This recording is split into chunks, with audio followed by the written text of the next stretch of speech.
महाराष्ट्राच्या राजकारणात सध्या एकच प्रश्न विचारला जातोय, ऑपरेशन टायगर अजून संपलेलं नाही का? कारण 6 खासदार फोडल्यानंतर एकनाथ शिंदे आता थांबलेले दिसत नाहीत. उलट आता त्यांचा मोर्चा थेट उद्धव ठाकरेंच्या उरलेल्या आमदारांकडे वळल्याची चर्चा आहे. सचिन अहिर यांनी अचानक महायुतीचा हात धरला. विधान परिषदेच्या उपसभापती पदासाठी त्यांचं नाव समोर आलं आणि त्याच वेळी आणखी 11 आमदार शिंदे गटाच्या संपर्कात असल्याची चर्चा सुरू झाली. सगळ्यात मोठा प्रश्न म्हणजे ही केवळ अफवा आहे की पडद्यामागे मोठी राजकीय खेळी सुरू आहे? उद्धव ठाकरे यांच्या पक्षाला पुन्हा एकदा मोठं भगदाड पडणार आहे का, की ही मानसिक दबावाची रणनीती आहे? चला तर जाणून घेऊयात आजच्या व्हिडिओमध्ये संपूर्ण राजकीय घडामोड. नमस्कार, मी सृष्टी आणि आपण पाहताय मराठी मंडळी. काही दिवसांपूर्वीच ठाकरे गटातील 6 खासदारांनी एकनाथ शिंदे यांच्या नेतृत्वाखाली शिवसेनेत प्रवेश केला. त्या धक्क्यातून पक्ष अजून सावरतोय, तोच आता आणखी एका मोठ्या घडामोडीने राजकीय वातावरण ढवळून निघालंय. ठाकरे गटाचे अत्यंत जवळचे नेते आणि आदित्य ठाकरे यांचे विश्वासू मानले जाणारे सचिन अहिर महायुतीच्या वाटेवर गेले. इतकंच नाही तर विधान परिषदेच्या उपसभापती पदासाठी महायुतीने त्यांचं नाव पुढे गेलं. राजकारणात पदं कधीही विनाकारण दिली जात नाहीत, त्यामुळे या निर्णयाकडे केवळ एका नियुक्तीच्या नजरेनं पाहता येणार नाही. अनेकांच्या मते हा उद्धव ठाकरे यांना दिलेला स्पष्ट राजकीय संदेश आहे. यामध्ये आणखी एक धक्कादायक चर्चा समोर आली आहे. सूत्रांच्या माहितीनुसार ठाकरे गटातील विधान परिषदेचे आमदार सुनील शिंदे आणि त्यांच्यासोबत आणखी काही आमदार एकनाथ शिंदे यांच्या संपर्कात असल्याचं बोललं जात आहे. काही माध्यमांमध्ये तर तब्बल 11 आमदारांचा गट एकत्र निर्णय घेऊ शकतो अशी ही चर्चा रंगली आहे. या चर्चेला अधिकृत दुजोरा अद्याप मिळालेला नसला तरी 6 खासदारांच्या बंडानंतर अशा चर्चांकडे दुर्लक्ष करणंही कठीण आहे. कारण गेल्या काही वर्षांचा अनुभव सांगतो, महाराष्ट्राच्या राजकारणात ज्या गोष्टी सुरुवातीला अफवा वाटल्या त्या काही दिवसांनी वास्तव ठरल्या. एकनाथ शिंदे यांची रणनीती ही जवळपास सारखीच दिसते. सुरुवातीला संपर्क, नंतर शांतता आणि अचानक मोठा राजकीय स्फोट.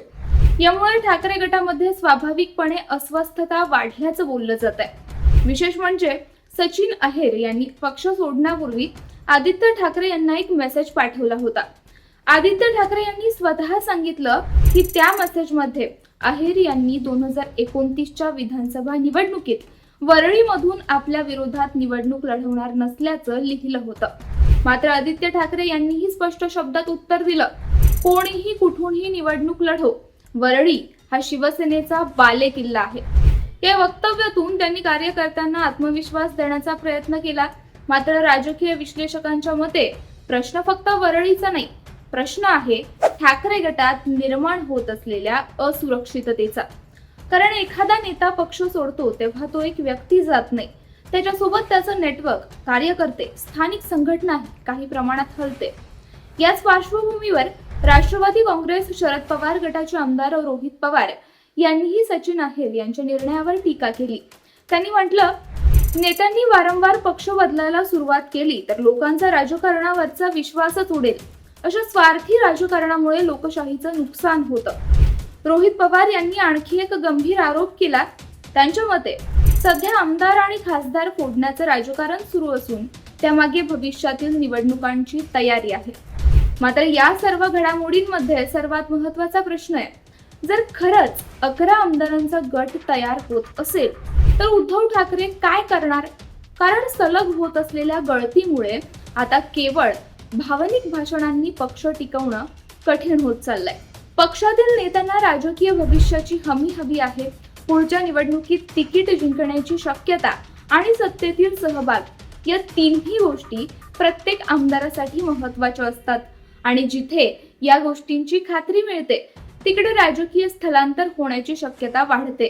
म्हणूनच पुढील काही आठवडे ठाकरे गटासाठी अत्यंत निर्णायक ठरू शकतात. जर ही 11 आमदारांची चर्चा केवळ अफवा ठरली तर उद्धव ठाकरे यांना मोठा दिलासा मिळेल. पण जर या चर्चेत तथ्य निघालं तर 6 खासदारांनंतर आणखी एक मोठा राजकीय भूकंप महाराष्ट्र पाहू शकतो. दरम्यान एकनाथ शिंदे यांच्या भूमिकेकडेही सगळ्यांचं लक्ष लागलंय, कारण त्यांनी अद्याप या चर्चांवर थेट भाष्य केलेलं नाही आणि अनेकदा राजकारणात शांतता हीच सर्वात मोठी रणनीती असते. आता खरंच आणखी आमदार शिंदे गटात जाणार का, की ही विरोधकांवर मानसिक दबाव टाकण्याची खेळी आहे?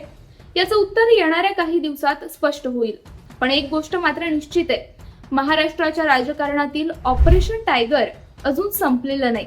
उलट त्याचा पुढचा अध्याय आता सुरू झाल्याची चिन्ह दिसत आहेत. आता या संपूर्ण घडामोडींवर तुमचं मत काय? खरंच ठाकरे गटातील आणखी आमदार शिंदे गटात जातील असं तुम्हाला वाटतं का, की ही फक्त राजकीय चर्चा आहे? तुमचं मत कमेंटमध्ये नक्की सांगा आणि अशाच सखोल राजकीय विश्लेषणासाठी व्हिडिओला लाईक करा, शेअर करा आणि चॅनलला सबस्क्राईब करायला विसरू नका.